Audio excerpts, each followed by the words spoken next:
Good afternoon, good evening to everyone. Let us chant Namo Tassa before we start off the session.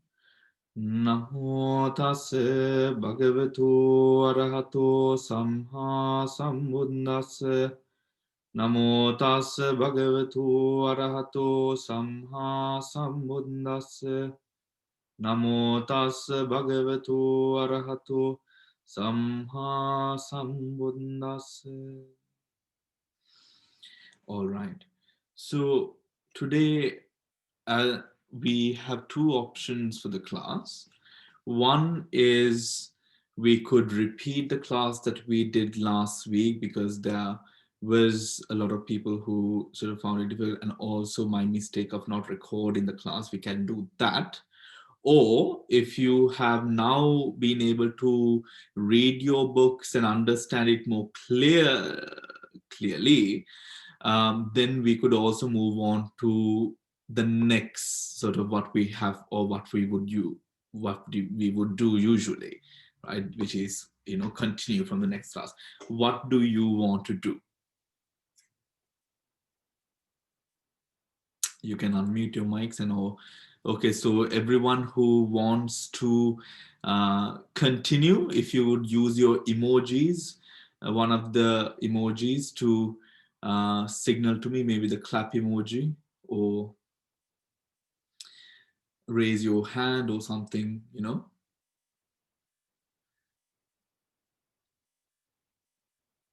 Where are your emojis?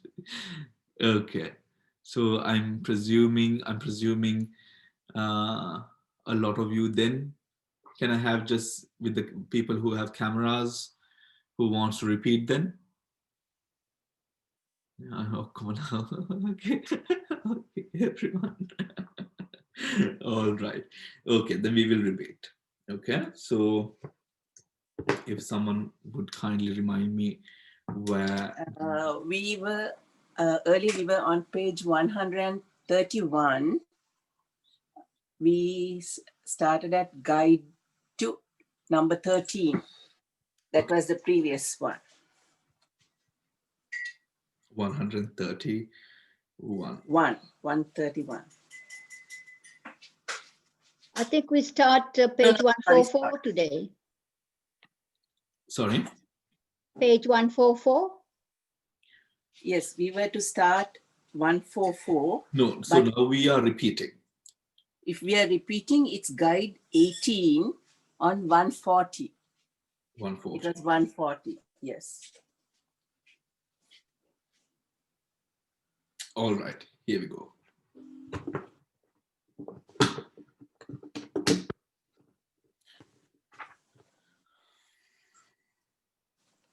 It was the triple-minded. What we are looking at, or what we looked at last week, was the objects that would arise with the respective chittas, the chaitasikas, right? What we would take as object. What these phenomena would take as object in its process of cognition, right?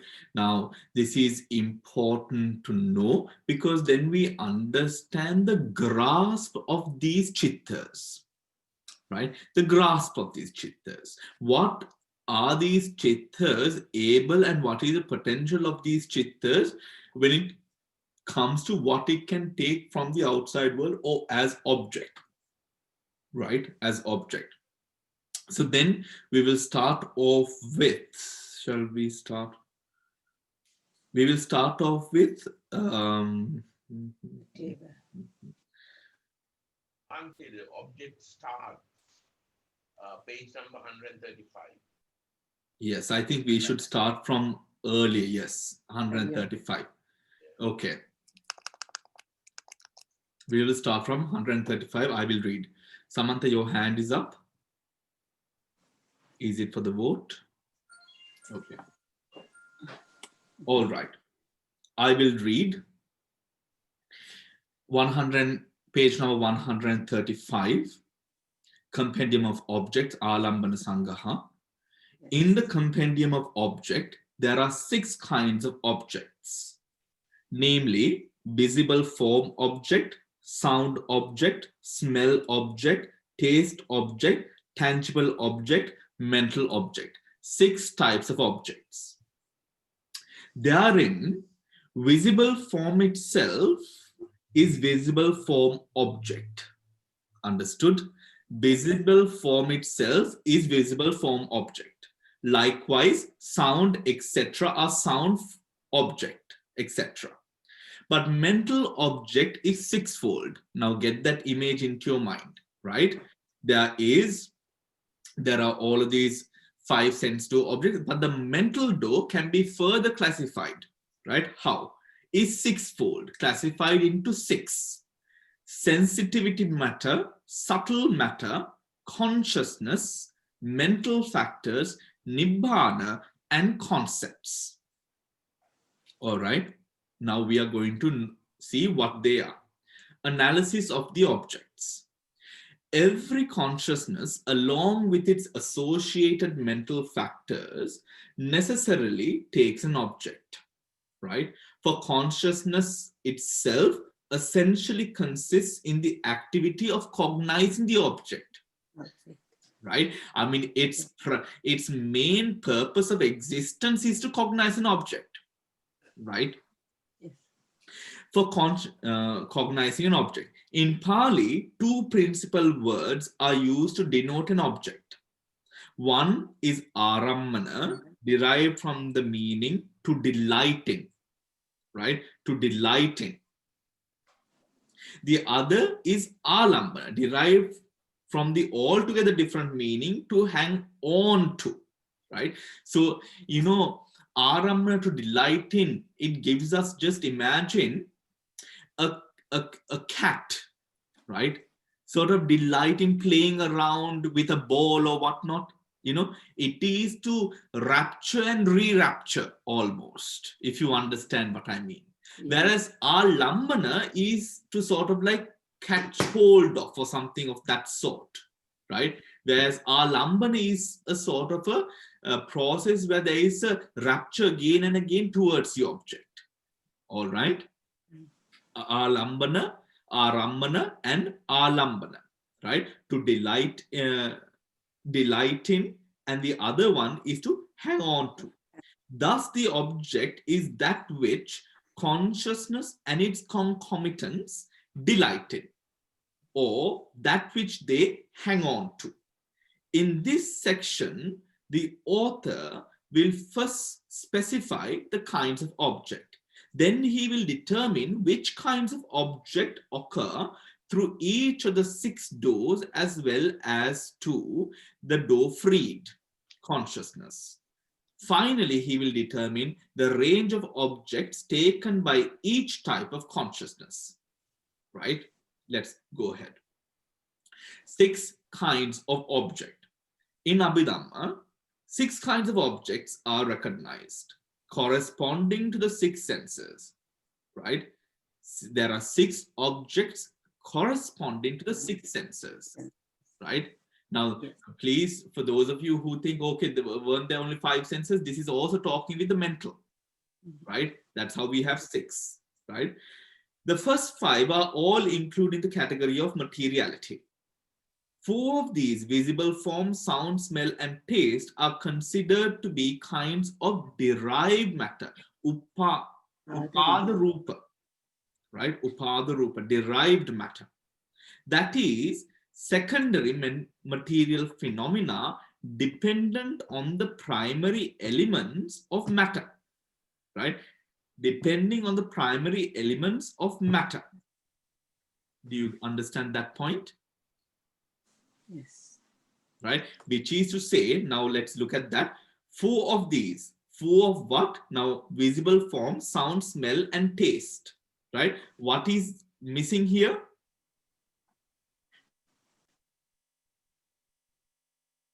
Tangible object. Tangible object is missing here. Right? So, other than out of the 5, excluding tangible object, are 4 that are upada rupa, What does that mean? This is the direct experience, or these objects are formed by the elements. Upada, derived rupa. Do you understand now? Right? Right? Now, why is a tangible object? We did not discuss this. We will discuss that in rupa. But tangible object, why is it like that? Because tangible object is a mixture of all of those previous elements that are already spoken of. Right? You take the water, fluidity, all of that, the air brushing against your skin, right? Now that is tangible, but that is air object as well, isn't it?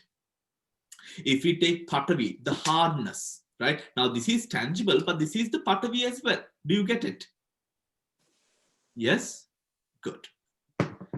If there is any questions, please do not hesitate to interject and ask any questions. All right. Upada Rupa. That is secondly material phenomena dependent upon the primary objects of matter. The tangible object is identified with 3 of the 4 primary elements themselves. Earth element, solidarity, which is experienced by touch or hardness or softness. The fire element, which is experienced as heat and cold. The air element, which is experienced as distension or pressure. The 4th primary element, water, has the characteristic of cohesion.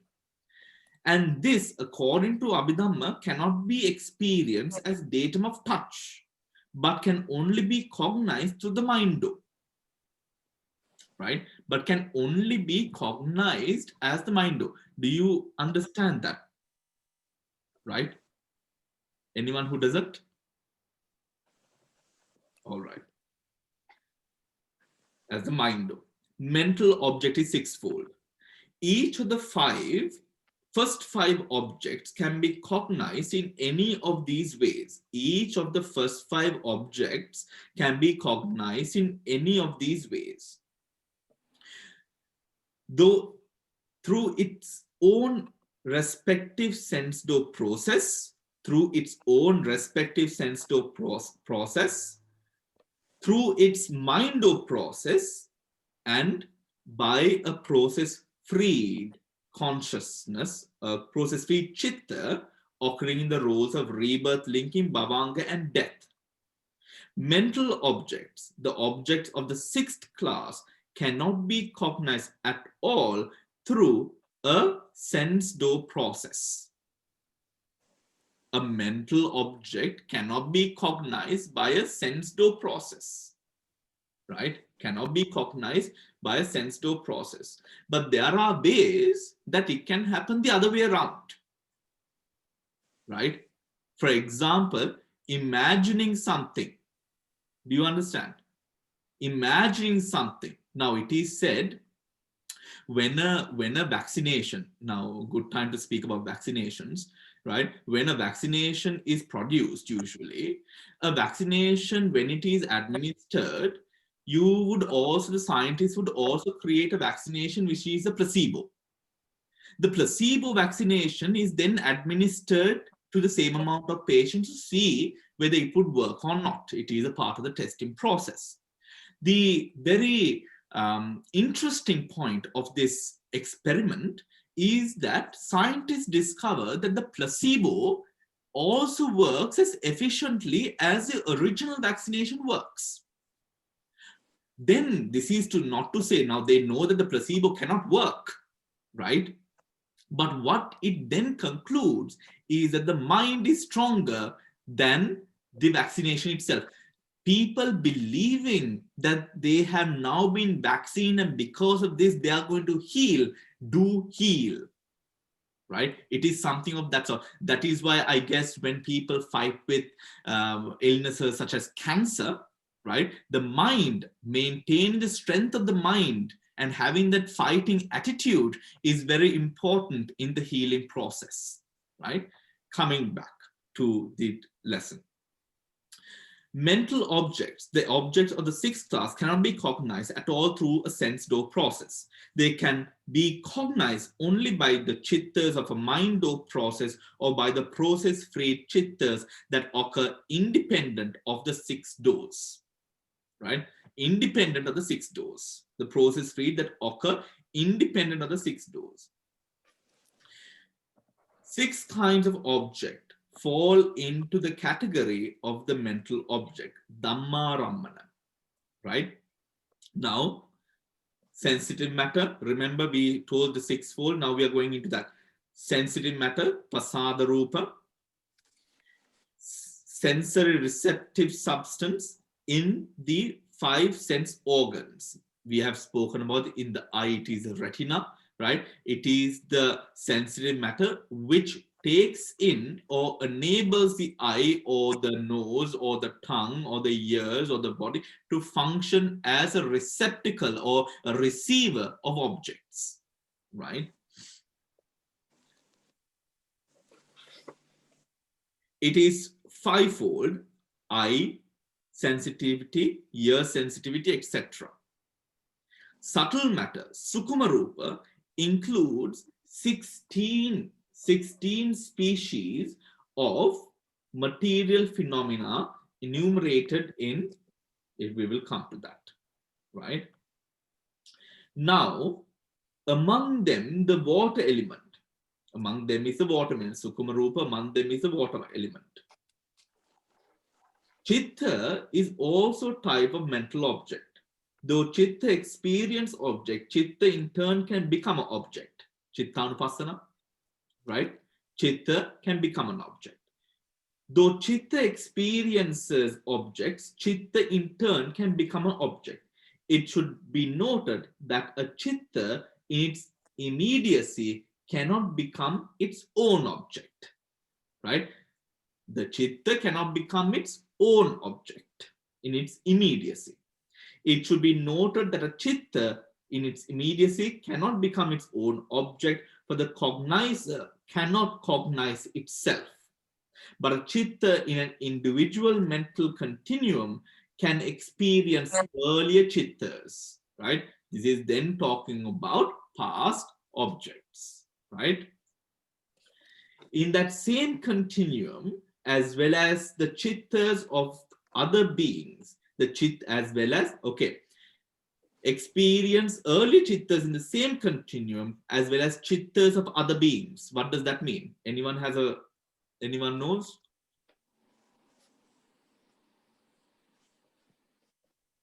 Reading of minds. Yeah, so that is to say that is talking about reading of minds, reading of other people's past lives, future lives, past and future lives. It goes into the miraculous, or rather the powers which are developed through meditation, which allows for that sort of a process to happen. Okay. Abhidhamma. Right. All right. And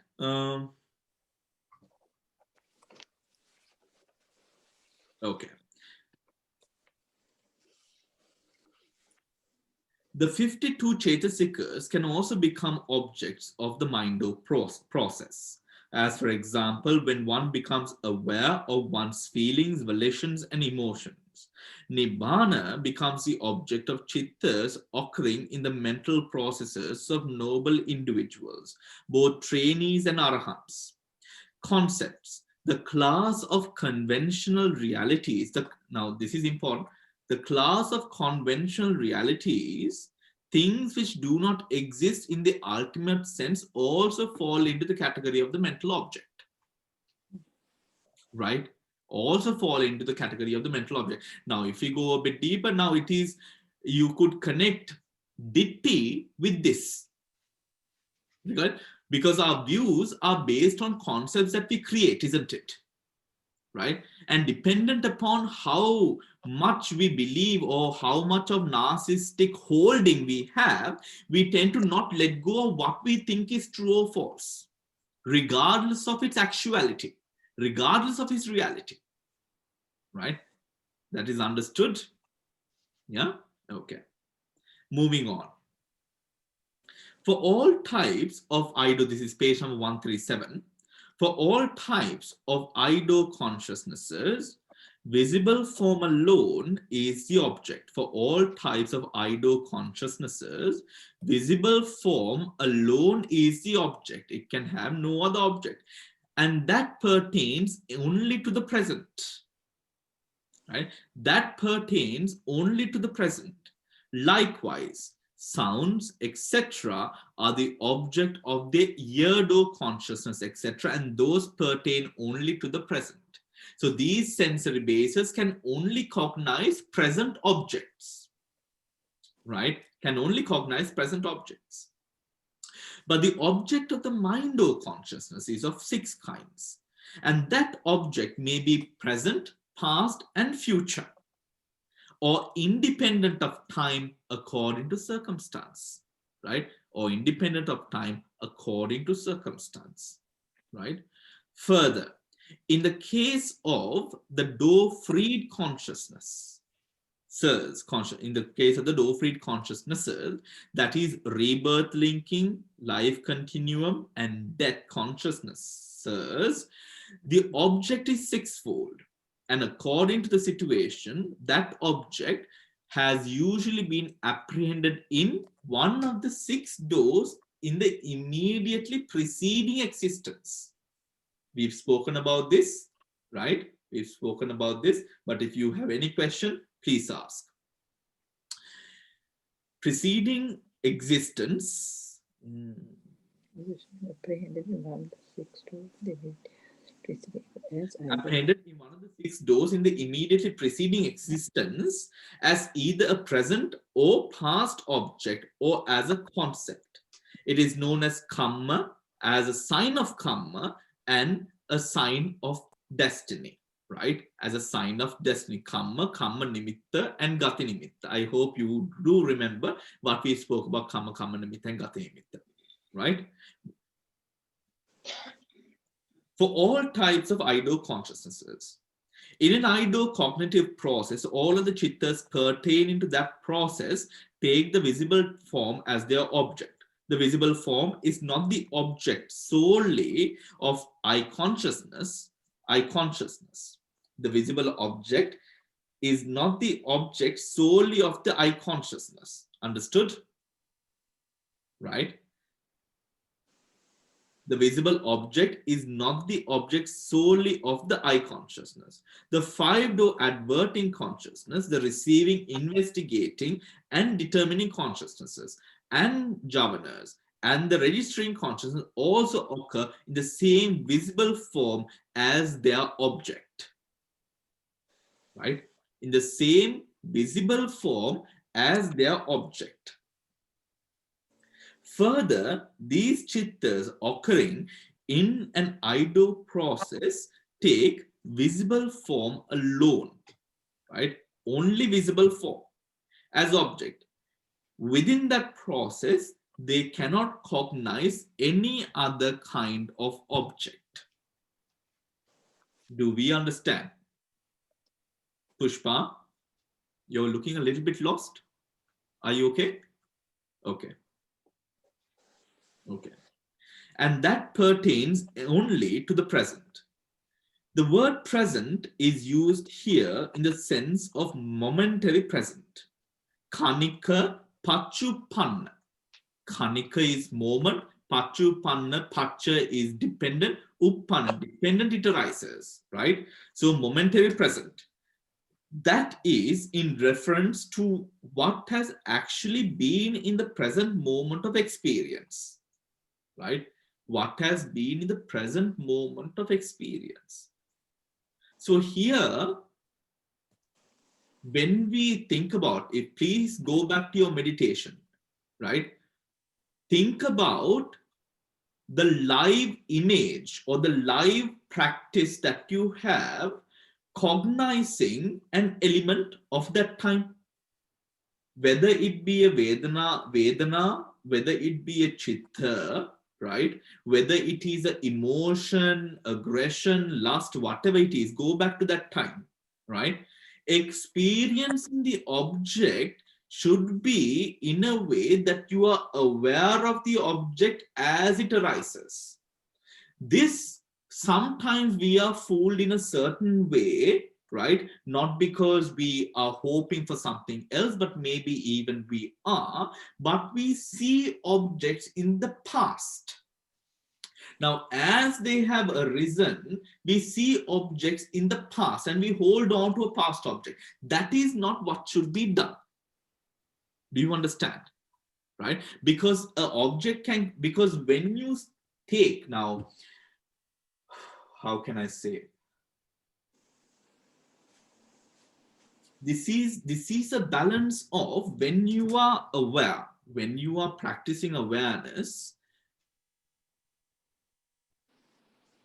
it is, okay, the breath, breathing meditation, right?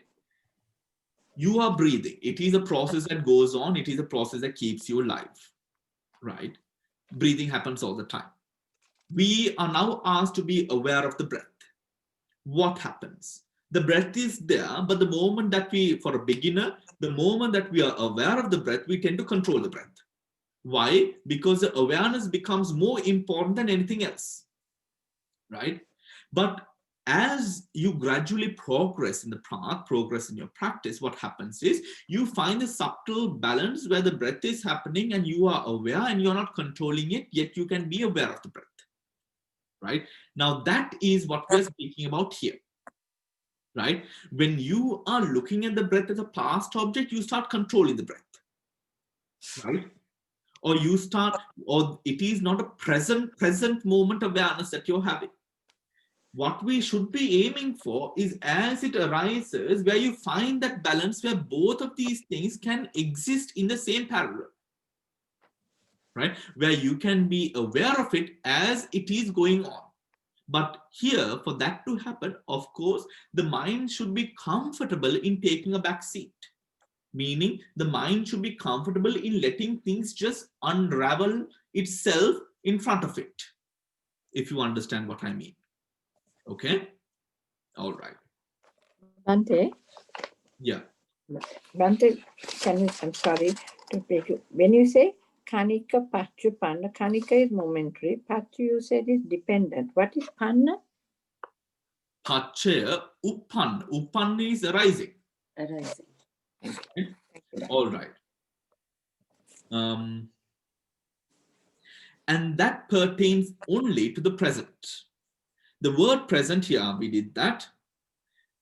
That is in reference to what has actually been in the present moment of experience. Since material phenomena have a slower rate of change than mental phenomena, a single visible form can remain present to all the chittas in a process occurring in the I-do. So too for the objects of other physical senses, right? Remember that what is the lifetime of a rupa? Do we remember? How much? 17 chittakshana. 17 mind movements, right? 17 mind movements, or in Pali chittakkana, right? Yeah. So then we would have a physical form remaining through the course of a viti and more. Yeah. Right? That is what it is saying. So it will endure for longer, right? The object of the mind or consciousness. The chittas that arise in a mind or process can cognize. The chittas that arise in a mind or process can cognize any of the 5 physical sense objects, as well as all types of mental objects inaccessible to the chittas in a sense door process. Do you understand? We are talking about the chittas that arise within a mind or process in comparison to the chittas arising in a sense process. Do you understand? Right? So a process which occurs in the Hadevaktu, or the heart core, or the heart base, as opposed to when a process, a sense door process arises in one of the 5 sense doors. Understood? Good. Yes. All right. Mind or chittas can also cognize an object belonging to any of the three periods of time, past, present, and future, or one that is independent of time, kala vimutta. This last expression applies to Nibbana and concepts. Nibbana is timeless because its intrinsic nature is without arising, change, and passing away. Right? Nibbana is timeless because its intrinsic nature is without arising, change, and passing away. A little bit difficult to comprehend because it says that it doesn't arise, right? Because it says it doesn't arise, it is a little bit difficult to comprehend. Also, remember, it is because Nibbana doesn't arise that Nibbana is what it is. Because as a sankhara, a definition of phenomena is that phenomena is something which arises. And as phenomena is something which arises, it must and will inadvertently pass away. Right? Anything that arises passes away. Right? Nibbana, because it doesn't arise, there is no possibility and potential for it to pass away. It is a state of nothingness. Right? It is a state of nothingness. So really, in actuality, when we say attaining Nibbana, we sometimes get a sort of a state like we are going into a state, but actually it is the absolute collapse of all the conditioning, all the spokes, all the foundation pillars of our existence, the collapsing of it, because now we are freed from greed, hatred, avidya, and all of these other hindrances that keeps us bounded to samsara and its nonsense. Right? I have a Yeah, question. You know, Bhante? my question is about Nibbana. Okay. I was reading that book last night about Sariputta, and I was wondering, I was going to ask you, when it says they go to Nibbana again at the end, go to and experience Nibbana before passing away. Yeah. That was my question about, like, I thought when we attain Nibbana, you're already in that, you are already in that thing. That is referring to Palasamapatti. Yeah, Palasamapatti. Okay. Right? That's what I wanted to check. Adverting to the fruit of enlightenment, meaning going back into the meditation, right? Yes. Going back into the meditation and being, yes, still. Bhante, so it is the reason why those people who are very careful about what this, about the meaning of the words and the semantics always say there's no attaining Nibbana, it's realizing. That's something which is always, it's a state of, yes, it is a state of realizing. Yes. Yeah. Yes. Thank you, Bhante. Yeah. All right.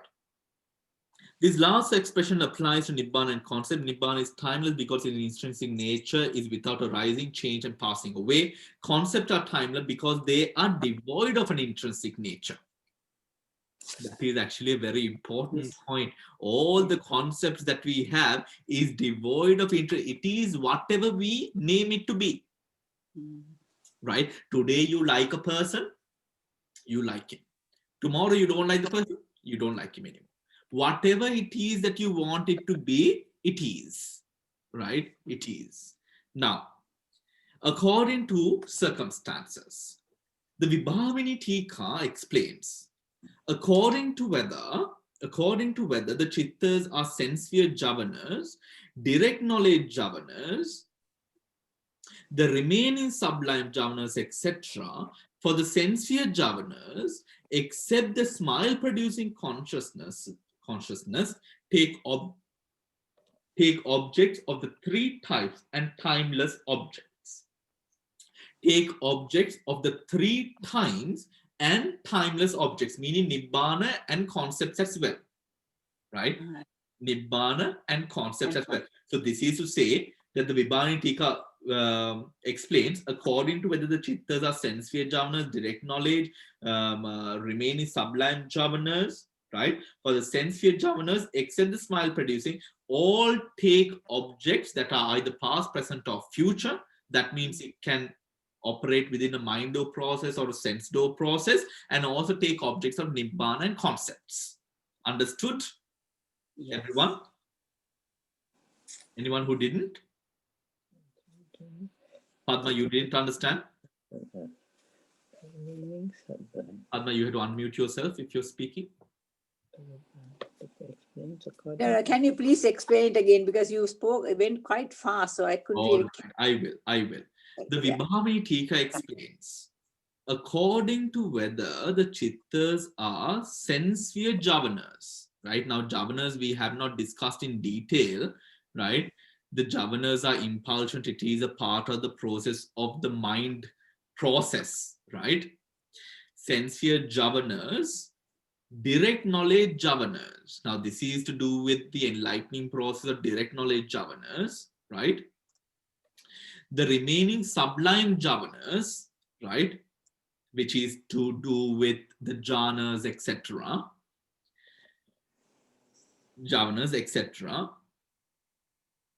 For the sense sphere jhavanas, except the smile producing consciousness, take objects, so the sense sphere jhavanas take objects of the three times and timeless objects, right? So remember, before we read sense sphere about the times that these objects arise, when I can take only present, eye, ear, nose, tongue, body can only take present, the mind can take past, present, and future objects. And then we explain what nibbana and or concepts are as well, right? So it can take all of those as objects.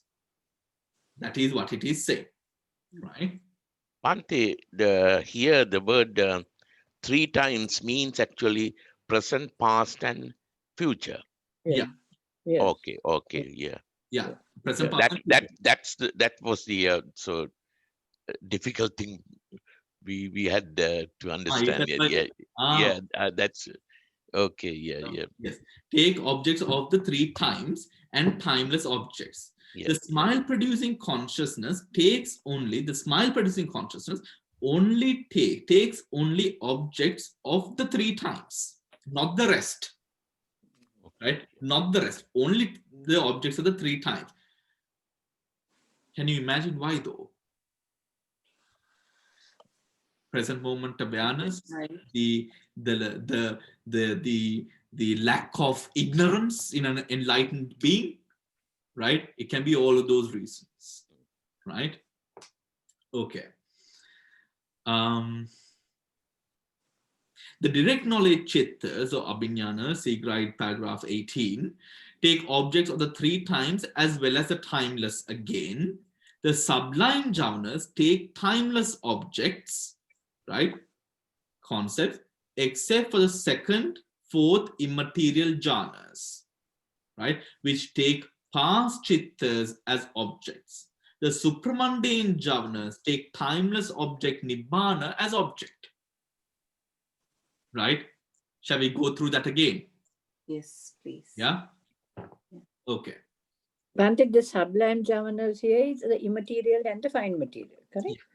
Right, thank you. The Vibhavani Tika explains, according to whether the chittas are sense sphere jhavanas, direct knowledge jhavanas, the remaining sublime jhavanas, etc. Right? Now, etc. Forget about that line now, right? For the sense sphere jhavanas, except, so the sense sphere jhavanas, except the smile producing consciousness, take objects of the three times and timeless objects as objects, right? The smile producing consciousness only takes objects of the three times, no nibbana, no concept, right? Only the three times. 3 times.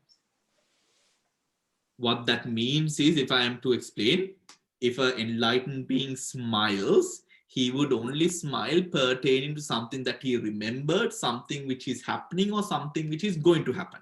That is what it means, right?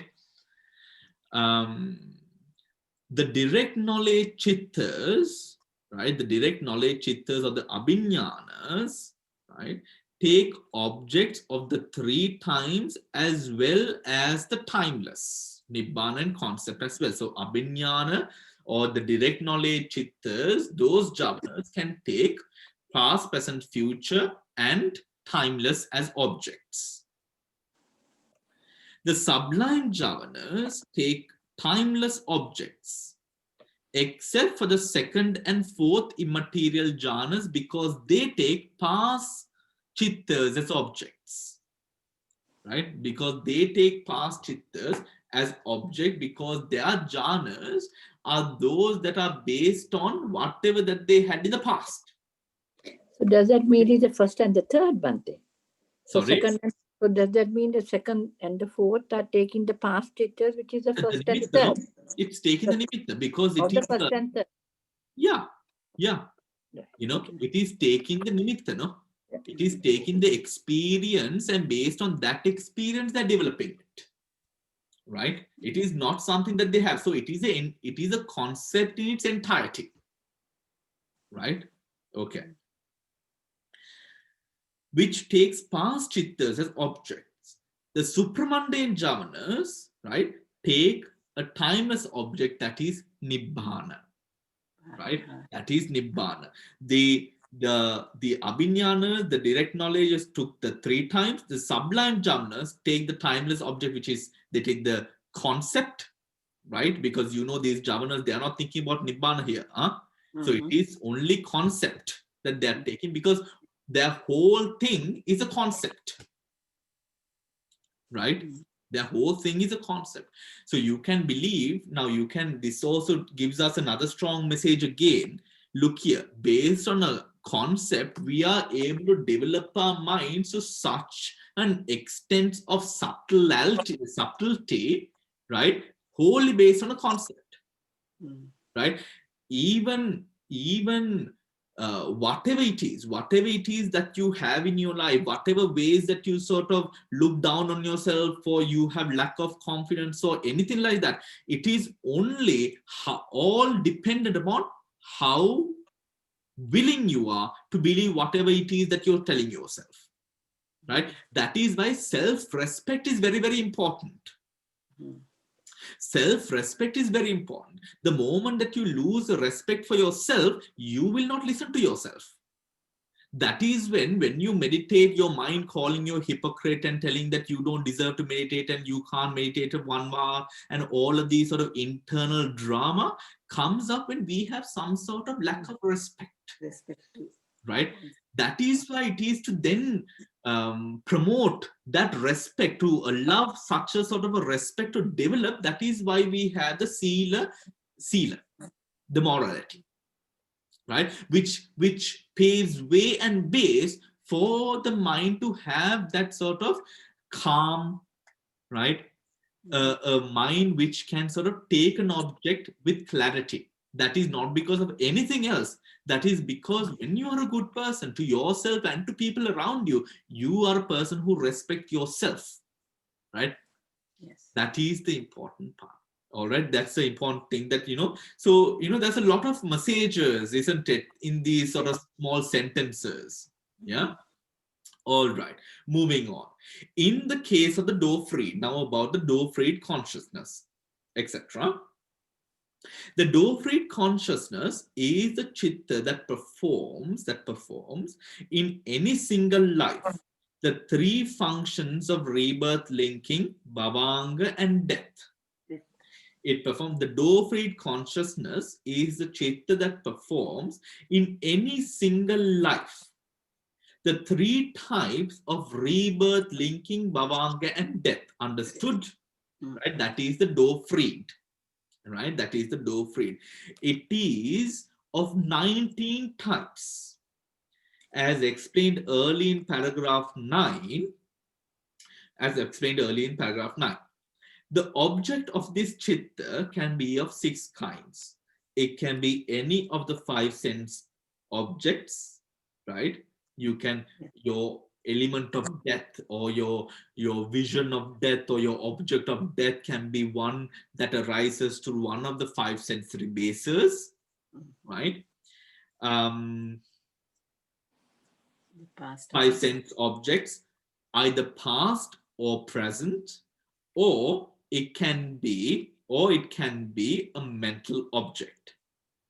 In all 3 of its functions, this chitta retains the same object, meaning from life continuum, rebirth linking, bhavanga and death, it has the same object, right? Same object from the rebirth moment to the moment of disease.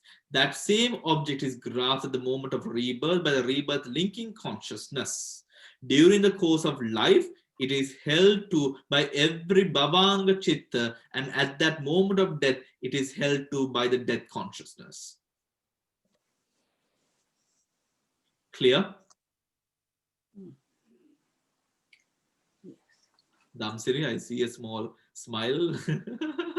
No, I think this is the lot of, because we had a discussion group, Oh, yeah. and in the discussion group, actually, a lot of people they raised this issue actually, because they raised the understanding of this concept of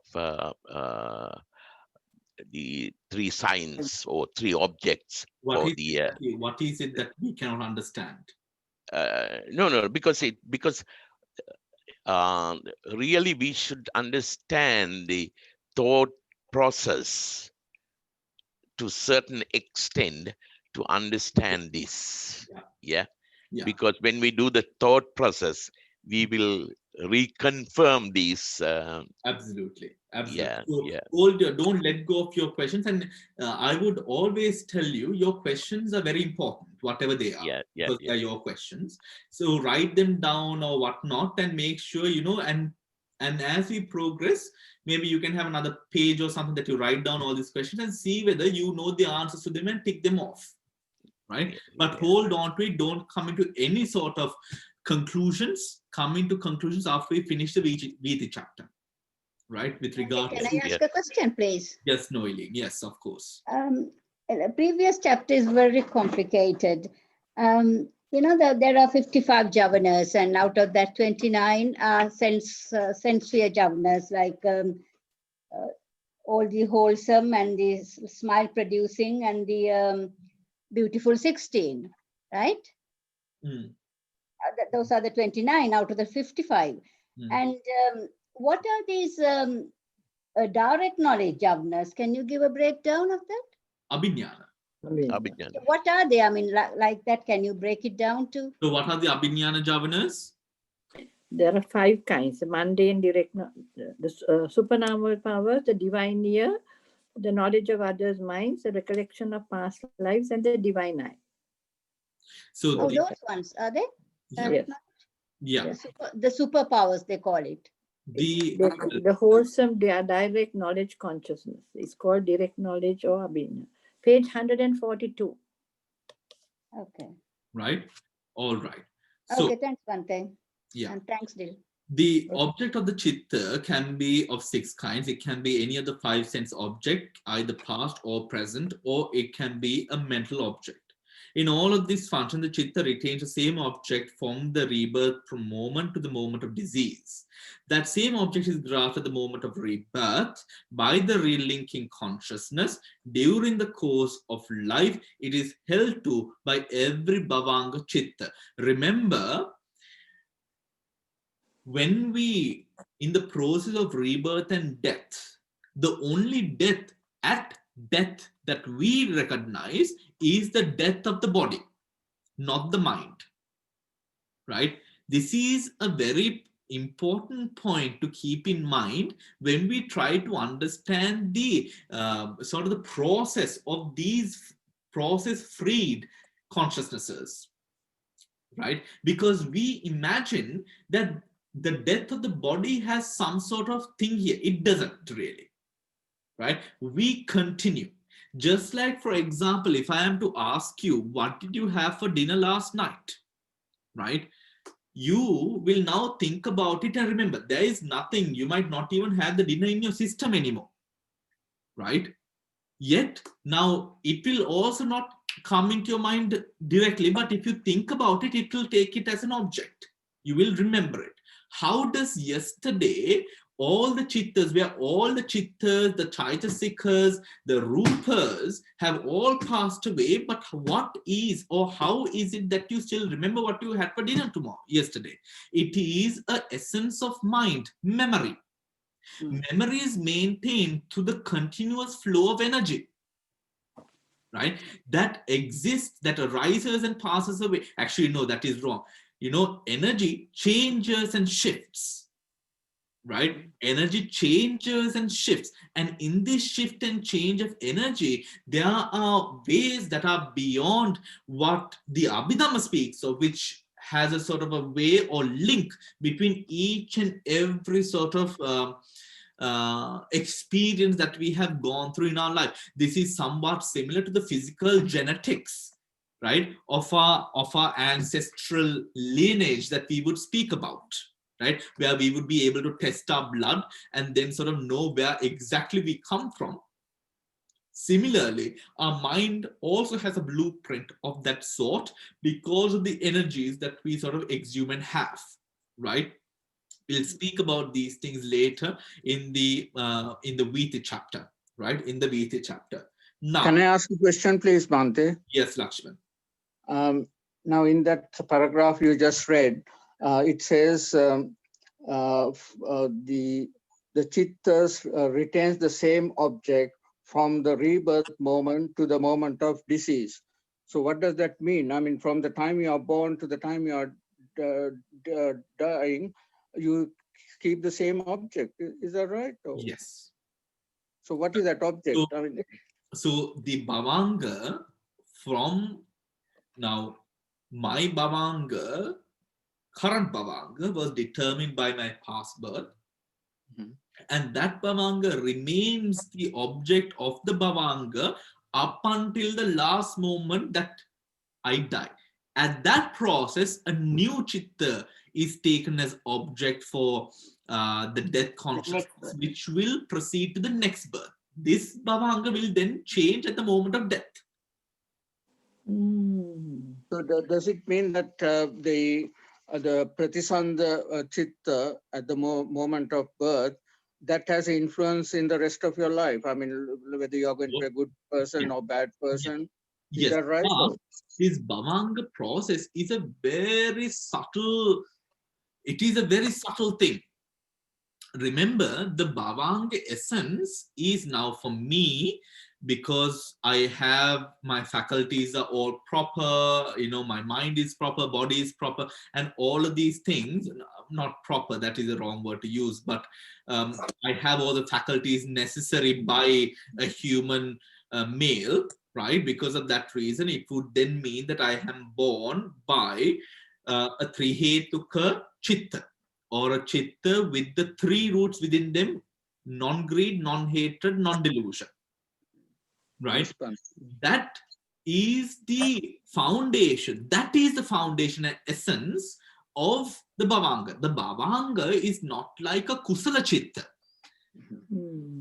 Right? The Bhavanga is not like when you are doing something good for the poor. It's not like that. Although that is a type of karma that has given you this Bhavanga, although so, right? When that chitta is a Bhavanga, you are not like, it is not like doing a pinkam every day or doing something good for another person. No, it is like, just imagine when you are building a house, right? Now you can't see the foundation of this and all of that, right? But if the foundation is strong, you will not get these cracks on the wall, the house will endure, right? And all of these things, right? You see some sort of effects of it in the house which is built, but you don't see the foundation of it. You don't see the foundation of the house. You only see the floor. You don't see the foundation, right? In now, some in a house, a foundation might be rather simple, but if you would take a big building, the foundations are rather complex, right? Are rather complex, and in even so, you do not see the foundation, but the foundation is that the bhavanga is something like that, right? Yes. It is something which endures. But let us discuss this in the Vita chapter again, Lakshman, right? Okay. Let us discuss this in the Vita chapter again. Bhante, Yeah. The bhavanga and Mm. patisandhi and the death, these non-freed or no-freed consciousness are resultant or vipaka chittas, right? Yeah. They are vipaka chittas, and so practically it's something Yes. something actually caused because of your previous karma or something like that. Yeah, It's something which is caused by the previous karma, and Yeah. the consciousness holds on to this as an object for a prolonged period of time. Yeah, that's right. Yeah. But Bhante, can I ask? Sorry. Yeah. Can I ask something, Bhante, please? Yeah. So, Bhante, now we say that at any one moment you can have only one consciousness, right? You can't have so many chittas at the same time. Yeah. You can have chittas. So then now we have, so you die. So you have that Patisandhi chitta, which becomes a life continuum, bhavanga, and then it becomes a chutta chitta. That is the same thing that continues. And then the next Patisandhi will be new one that continues for those three phases. So that means that, so now when you're born, you have a new Patisandhi, which becomes in the bhavanga till the chutta. But during the time you're living, you have various wholesome and unwholesome and other thoughts that come. But we also have underlined this is bhavanga chitta that is going through. So that means you have more than one chitta. Okay, it doesn't work like that.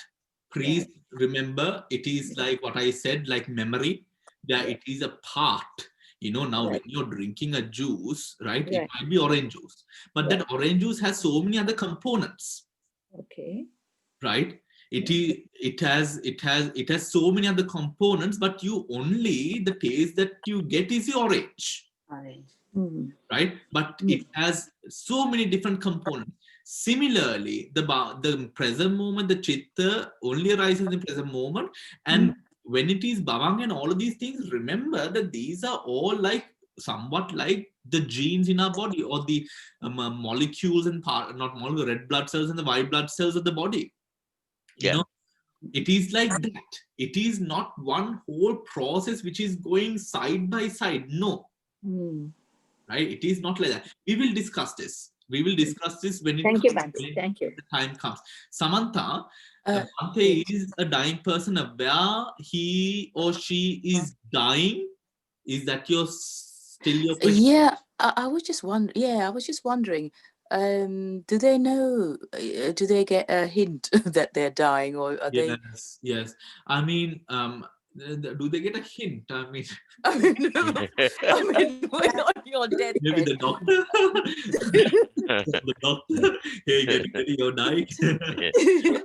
I mean, internally, when you're sort of like there, are you aware that you're on the process, following this dying process? I don't think everyone will know. Yes. I think some people have the ability of saying, or have the ability of understanding that such a process is going to happen, right? But I don't think everyone has that ability, right? And in the process of dying, no. I mean, essentially, you're not supposed to know about it.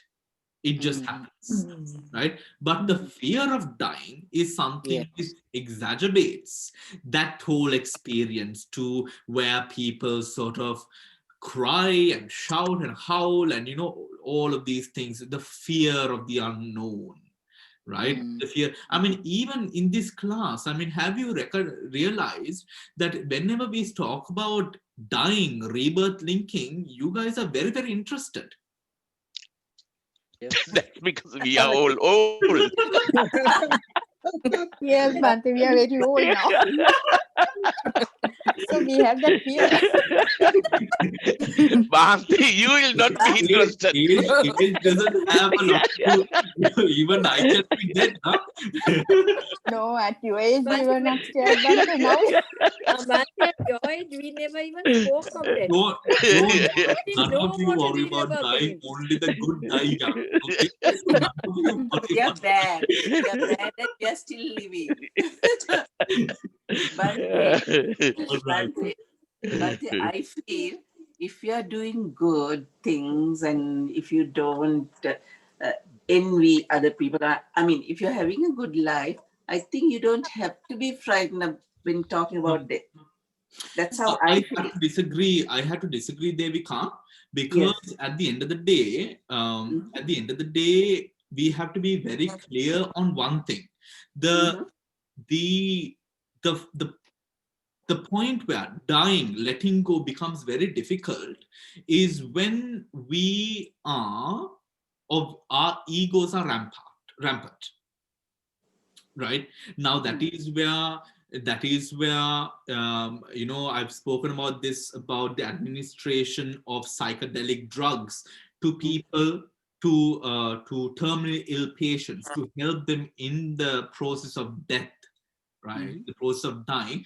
What it does, it sort of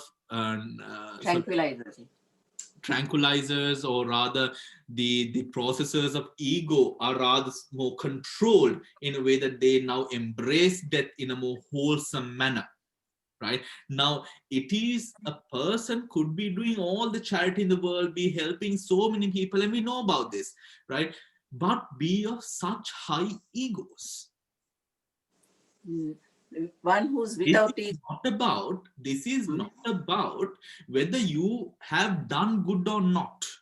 No. Right? This is about your mental ability to let go.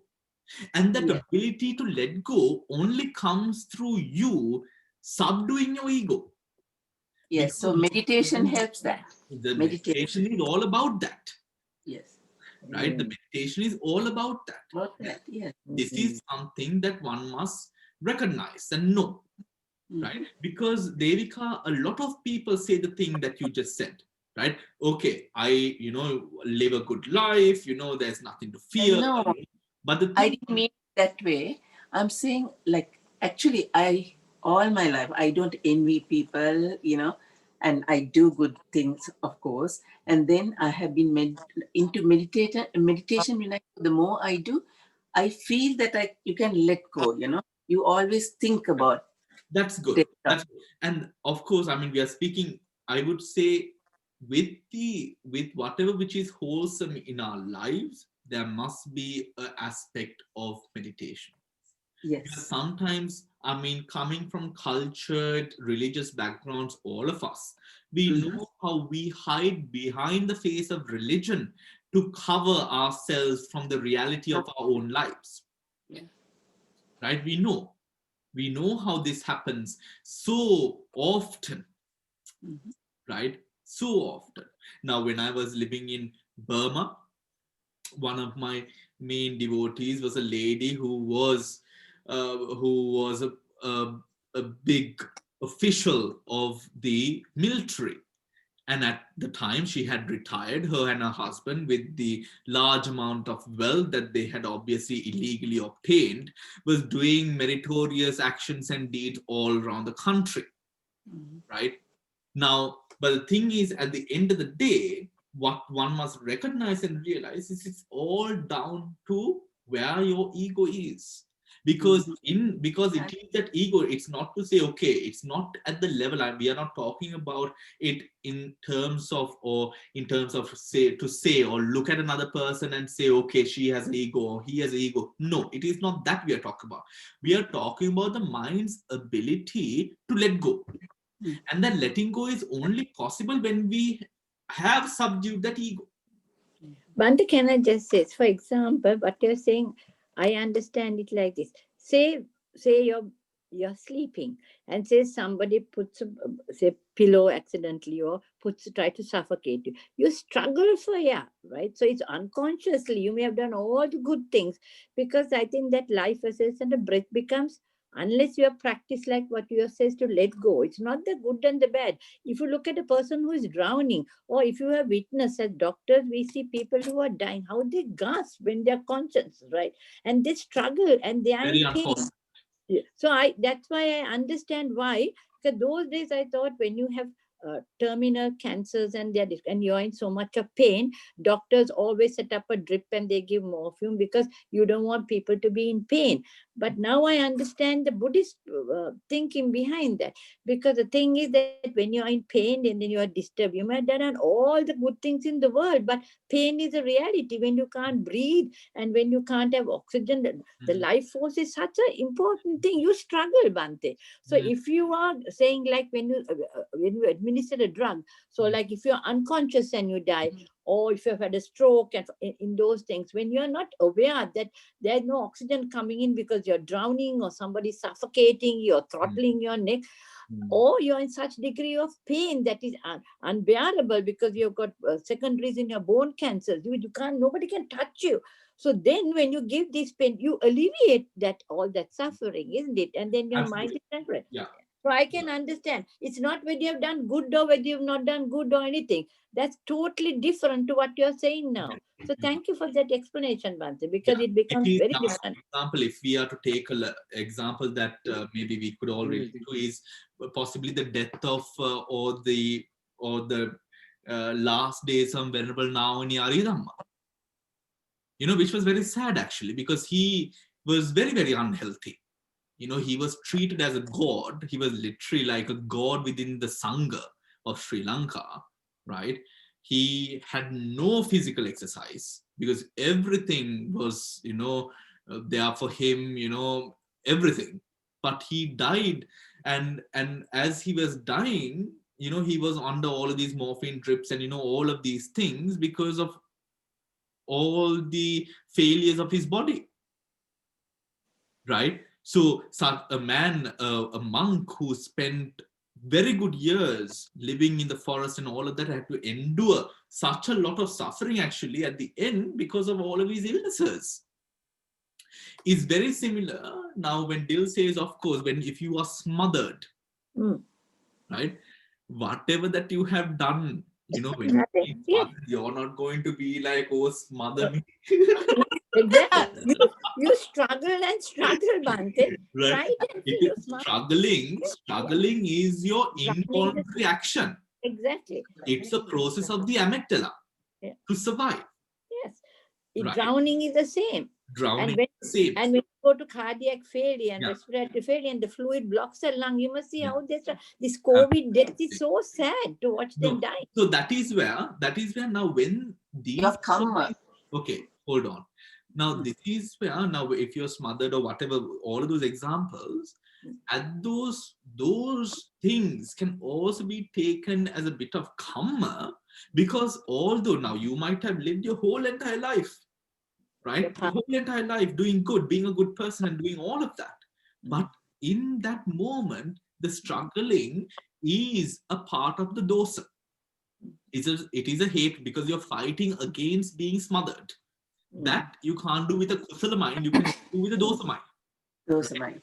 So then, as a result, what will happen is, what will happen next, right? The rebirth that you're going to receive is something which will be in parallel with dosa, hatred, or a hatred-rooted consciousness, right? Now, in these ways, it doesn't always depend on your life, but of course, your habits and all of these things comes in or does play a very, very big role, right? So, Ruini is asking, Bhante, how many more, over how many births does the object of Bhavanga Chitta last? One birth, meaning one lifetime.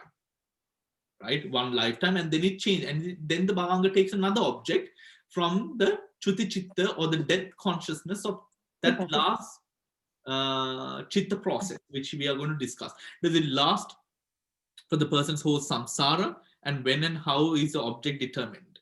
So it doesn't last for the whole samsara. How and when is the object determined? It is determined by a lot of things. How you lived your life, what are you doing during the time of death, all of these things. So we can't pinpoint on what it is really. It is a lot to do with practice, habit, where you are, people you associate, all of these things really, right? But the thing that is within your control is your attitude. Right? The thing which is within your control is your attitude, right? Yes. So Thank you, Bhante. oh, yes. So I received a call from one of my friends who happens to be a doctor, was complaining to me about, what was he complaining to me about? Oh, he had a fight with his friend, right? And was complaining to me saying that his mind is all over the place because of his occupation. I told him, look here, it is not your occupation. You are just a narcissist, right? You think everything that you think is right and others are wrong. That is exactly who he is. And he said, oh, Bhante, that is quite true. Of course it's true. Right? You think whatever you think is right and everything other person thinks is wrong. Very, very good Buddhist. Right? So in that, he believed, yes, how do I get rid of this? I was like, first of all, stop blaming your job, right? Stop blaming your occupation and start becoming more aware of what you put out, aware of what your decisions are, conclusions are regarding whatever which is going on around you, right? So again, we blame many, many things all around. But at the end of the day, it is all here. We can blame our occupations, we can blame this and that and the other, right? At the end of the day, it is in here. Now, as an Asian, I think, and also as Asians, I'm speaking to Asians who have lived in another country, I think we would agree on the fact that our mental, not strength, is rather stronger than many of the white people who we might know. I have noticed in people my age, I am able to take up much more in terms of abuse or, in terms of suffering or whatnot compared to them, right? I believe that we have much, much more stronger thresholds than people here. And I think a lot of Asians are like that, right? Again, what is your attitude? How have you strengthened yourself, right? Samantha, you have a question? Chamari, you have a question? I was just wondering, is that because is it the way that we have programmed our mind? It's conditioned, isn't it? Everyone's. Probably our upbringings. Probably, actually, I asked a consultant psychologist about this, a psychiatrist about this, and she said, having worked in the UK for 40 years and her being a 70-year-old woman, she said, it is all to do with our parenting that we receive. We have received very, very hands-on parenting.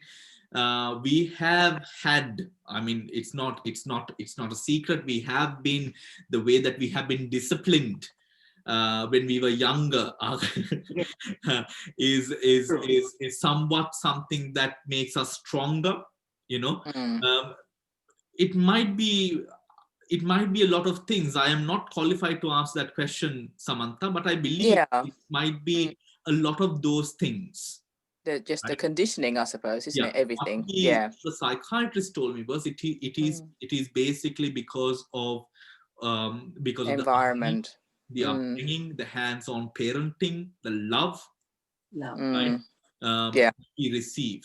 Right? Okay, thank you. We have an overwhelming amount of protection in our families. Exactly. Yeah. But compared to other Asians, you will have very much more because you know the Dhamma and you know the way it is, and you are doing Yoniso Manasikara. You are all time Menehi Karana Anicca, and you are doing Dhamma Shravane and Dhamma, all those. So all those, in addition to being Asian and parenting and hands-on, you will have more. So there are lots of things that come. Anyone who has the perceivable of Dhamma will anyways have more. But I find that it is very difficult for some people to come into that balance of, because this is something which you have to fail and yet try and keep on trying, and then a place that you sort of, a skill that you sort of master in your head, right? That is important. Chamari, you had something to ask? Tamari? No, Bhante, I'm fascinated by today's class with all the examples, because usually, you know, when we read from the book, it's just like a skeleton and no fleshing out. But I think today, finally, I'm understanding things with the examples you're giving. I didn't have any questions. Okay. I'm getting answers. So then you like this sort of a flow of the class, then I presume. Yes, Yeah. definitely, Bhante. All of us like it like that. Okay, I will have to take a Red Bull every No, not that. Thank you, Bhante. Bhante, my advice was very good, wasn't it? I told you about this repeat class. Oh, yes. Thank you, Del. Yeah. I think everyone sort of, but now we are not able to, I think, finish the class today. That's okay. That's okay. This is timeless zone, Bhante. All right. So let us get through this paragraph and finish this page at least. All right. Okay. Okay. Where are we? I'm sorry. Start from the object of the door-free consciousness. 1 to 3rd paragraphs. The object of the door-freed consciousness in any given existence is generally identical with the object of the last cognitive process in the immediately preceding existence. The object of the door-freed, which is rebirth, linking, chuti, and bhavanga, right? In any given existence is generally identical with the object of the last cognitive process in the immediately preceding existence. When a person is on the verge of death, in the last phase of active consciousness, some object will present itself to the cognitive process, determined by previous karma. Now this, yes, Ruvini, you asked, and how and when, when and how is this object determined? This is your answer, darling, right? When the person is on the verge of death, in the last phase of active consciousness, some object will present itself to the cognitive process, determined by previous karma and present circumstances. Right? This object can be of 3 kinds. It can be a karma, a good or evil deed performed earlier during the same lifetime. yes. Right? This we call what is the type of karma? We have Which gives rise immediately in the next rebirth? Asana. Right?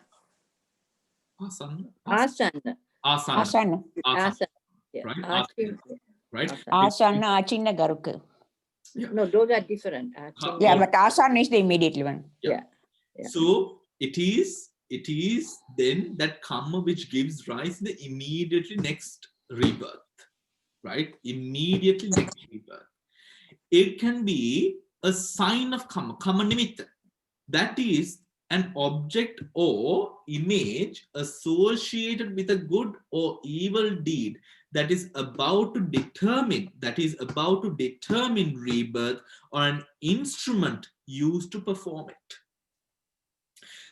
That is about to determine rebirth, or an instrument used to perform it.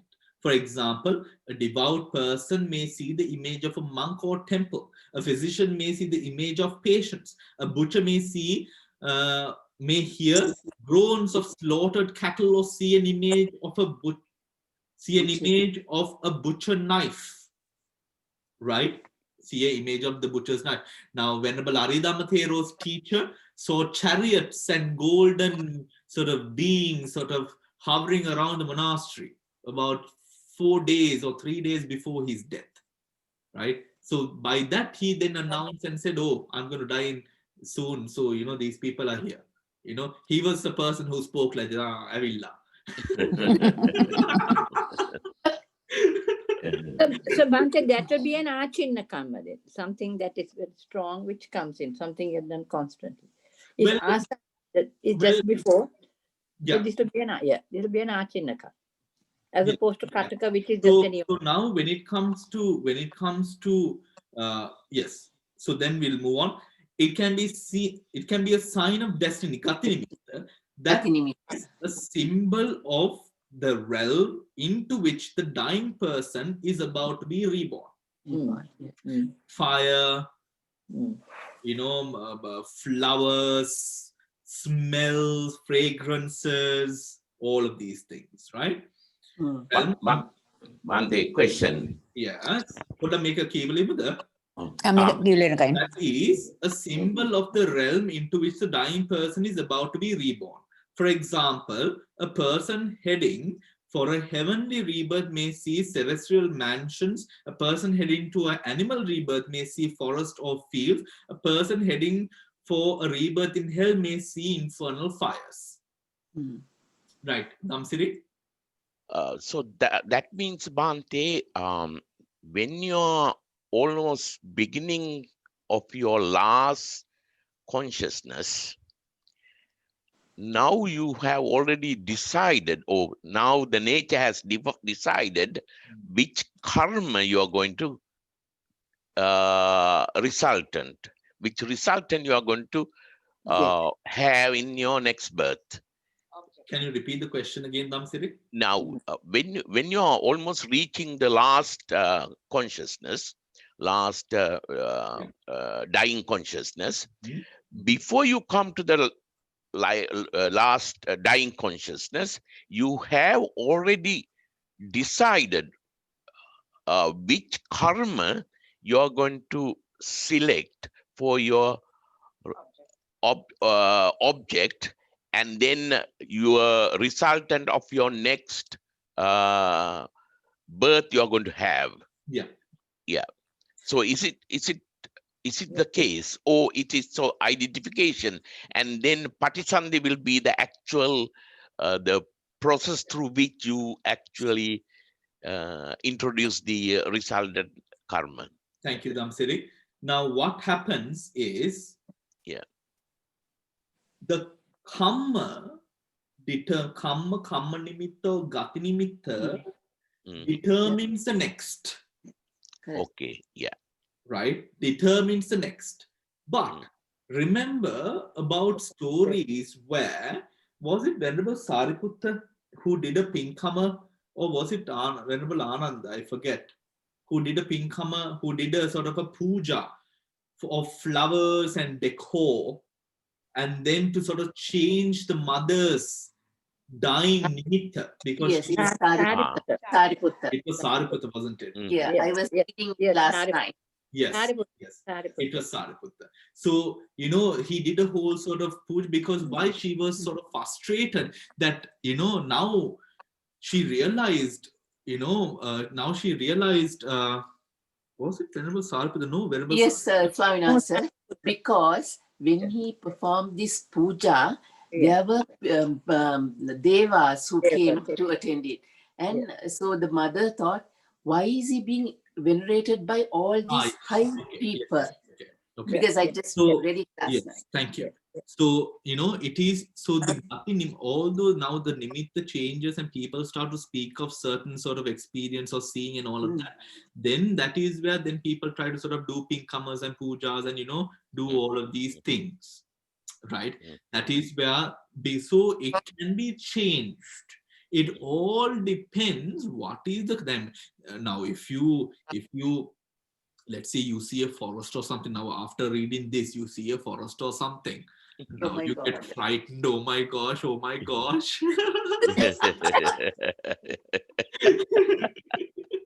right? And then you get so flustered, and then you get angry, and then now what happened? You were going to be born as an animal, maybe, right? And because you got flustered and mad and angry and, resentful and all of these things, now you are going directly to hell. Yaka. Yaka.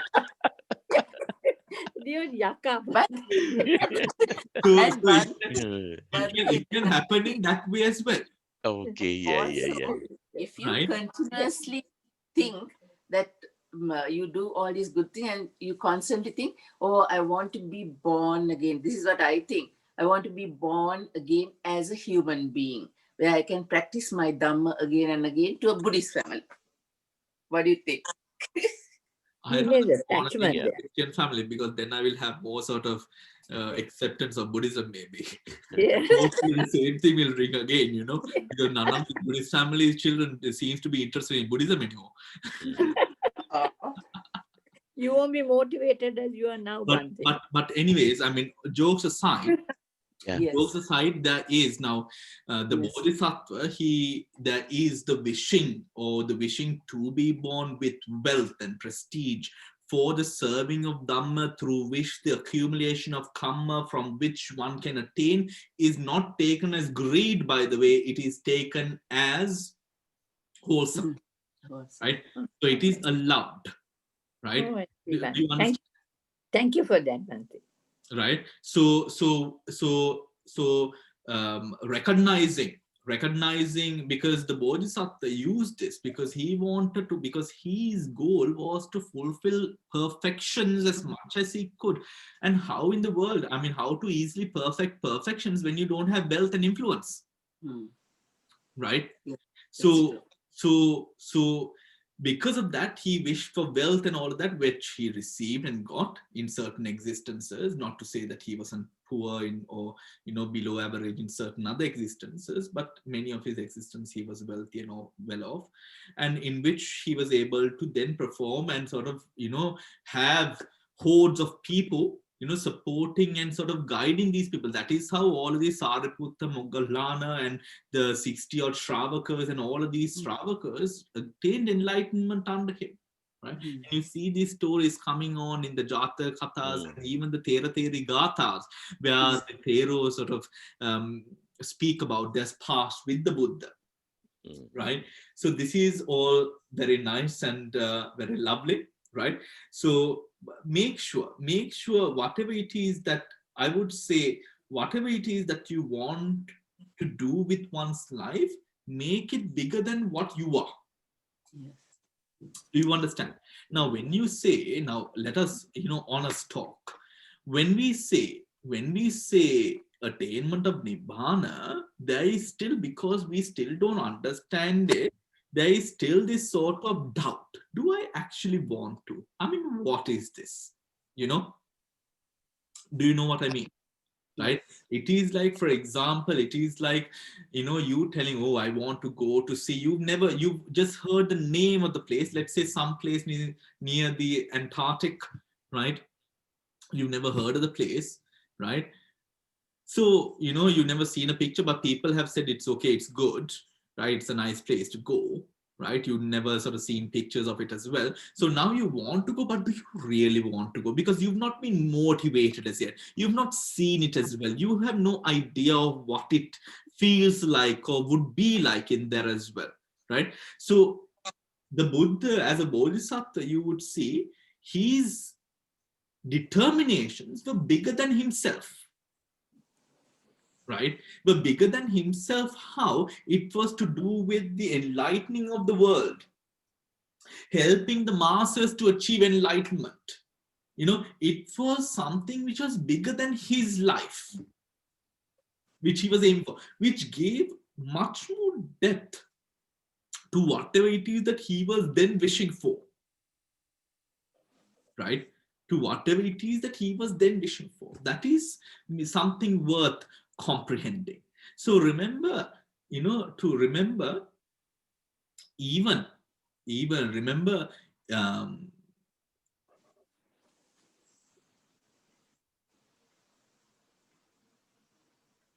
remember that, and maybe that could be a possible thing that you could sort of think or have something as a something to ponder on. Right? So all right, so it is 8:36. I will see you all next week. Day after tomorrow. Bhante, can I just say one thing? Like what you said, when I first started meditating and Meetirigara, they were saying always, so on marge gamanko, so on parasamadhyati with intention. But when I met Upananda Handuru at London Buddhist Vihara, I don't know what, 10 years ago, he said he has taught all the American people in Florida and wherever in Canada he was, that without, like what you said. So if you are not wanting to become a Buddha and you want and your intention is to become a Arahant, he always says don't stop like that. Like what you said, bigger to just say that you would like to be Arahanta Bodhi King, that you will Nivan Parasamadhi, because he said if you aim high, even if you come a little bit less, it doesn't matter. So he changed the intentions like that, like what you're saying. Yeah. All right. So thank you very much. I will see you all. Day after tomorrow. Wednesday. And, Thank you, Bhante. Thank you, Bhante. Thank you, Bhante. Thank you, Bhante. Thank you very much, Bhante.